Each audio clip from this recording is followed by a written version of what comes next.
Pada zaman dahulu, di sebuah desa pada tepi Danau Toba, hiduplah sepasang suami istri yang memiliki seorang anak gadis cantik jelita. Gadis cantik itu bernama Seruni.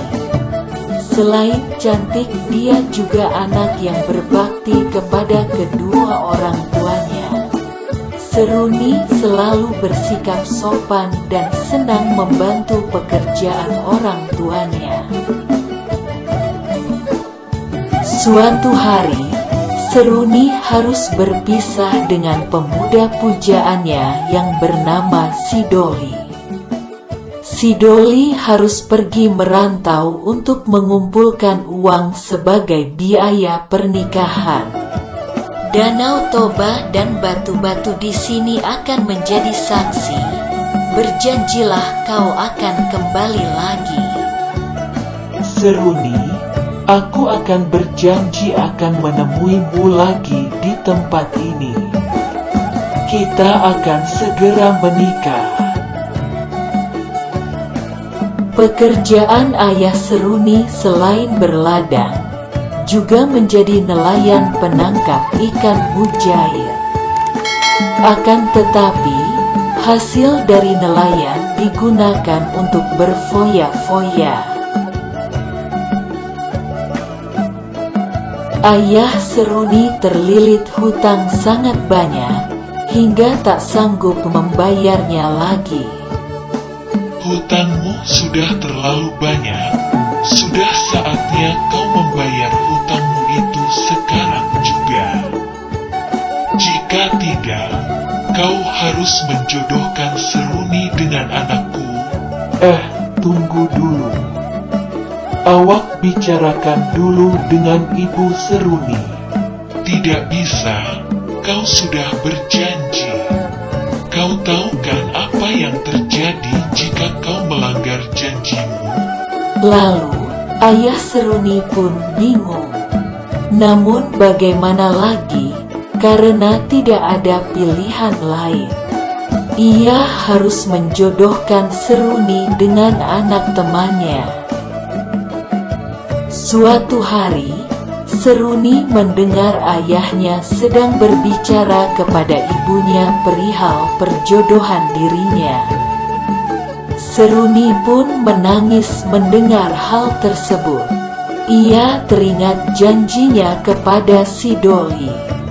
Bagaimana jika Seruni tidak setuju dijodohkan? Seruni harus mau dijodohkan, jika tidak kita dalam bahaya besar.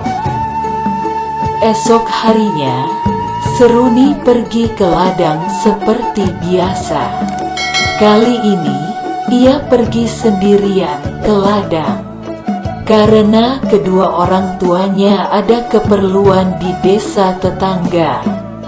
Hanya si Toki anjingnya yang selalu setia menemaninya. Di ladang, Seruni hanya terdiam. Dia tidak rajin seperti biasanya, wajahnya muram. Sesekali si Toki menggonggong untuk menarik perhatian Seruni. Namun, Seruni hanya melihat sebentar dan melamun kembali. Seruni sudah tidak tahan menahan kesedihannya. Dia butuh seseorang untuk mendengarkan keluh kesahnya. Toki, aku sedang bersedih. Aku bingung. Ayahku menjodohkanku dengan pemuda lain. Sedangkan aku sudah punya kekasih hati. Jika aku tidak menurut ayahku, maka ayah dan ibu dalam bahaya. Jika aku menuruti ayahku, aku tidak mau membuat Sidoli kecewa. Aku harus bagaimana, Toki? Tangis Seruni pun pecah.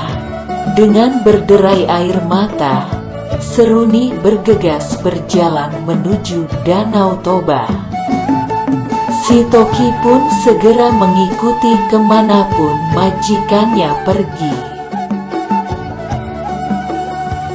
Ketika sampai di tebing tepi Danau Toba, tiba-tiba Seruni yang sedang menangis terperosok ke dalam lubang batu yang sangat besar.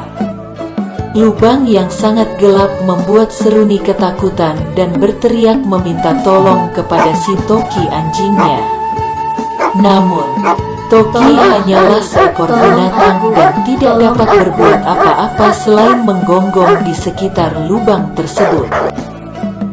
Seruni pun mulai putus asa, karena tidak kunjung datang pertolongan untuk dirinya. Tolong aku. Seruni pun berteriak, Parapat batu.